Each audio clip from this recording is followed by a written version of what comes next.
हा जो मराठा आरक्षणाचा लढा जो आहे तो आज आपण एका वेगळ्या वळणावर नेतोय। आत्तापर्यंत पुष्कळ प्रयत्न झालेला आहे आणि मराठ्यांना जारंगे पाटलांचे 2 भेटी झालेल्या आहेत शासनाबरोबर, पण आम्हाला अजून तरी प्रत्यक्षात मराठा समाजाला काय मिळालं आणि किती मिळालं याचा अंदाज अजून लागलेला नाही।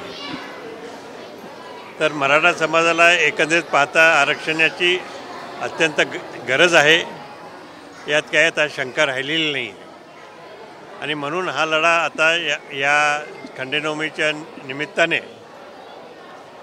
आज कृती समितीने हा कार्यक्रम आज त्याचं आयोजन केलं आहे।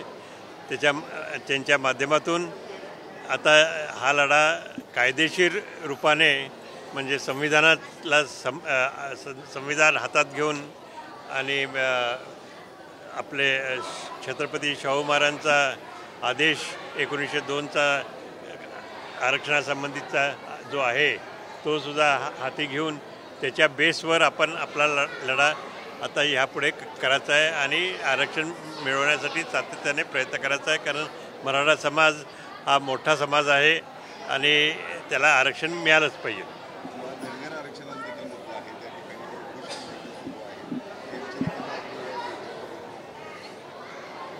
धनगरांचा आरक्षणासाठी आता हे तेवढा लढा नसून त्यांना त्यांची कॅटेगरी बदलून घ्यायची आहे आरक्षणामध्ये असं दिसतंय।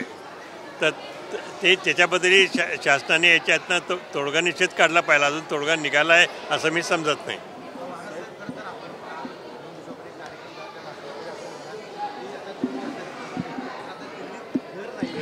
काय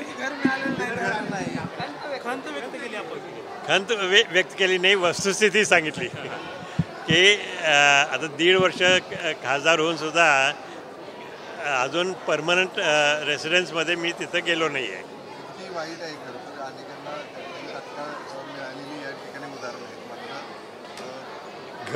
घरं तिथं कुठं अवेलेबल, घरं म्हणण्यापेक्षा जुने फ्लॅट्स वगैरे अवेलेबल आहेत, पण ते अत्यंत गैरसोयीचे आणि लहान होते आणि सगळे पुष्कळ 2-2 वर्ष त्यांनी रिपेअर केली असती तरी काम संपलं नसतं असे त्यांनी ऑफर केले होते।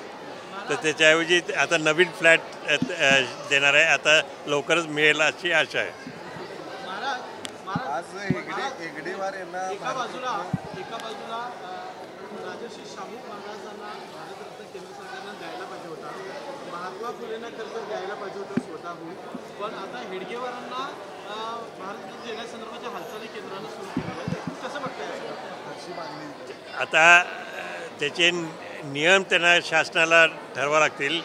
शासन म्हणजे फक्त शासन नाही, पूर्ण जनतेला आणि लोकांना विश्वासात घेऊन या संबंधातले नियम ठरवावे लागतील की कोणाला भारतरत्न द्यायचे आणि कोणाला नाही, म्हणजे स्वातंत्र्यानंतर जे होते किंवा ज्याचा मृत्यू त्याच्यानंतर झाला त्यांनाच फक्त द्यायचे का मागे जाऊन सुद्धा द्यायचे, हा निर्णय शासनाने घ्यावा लागेल।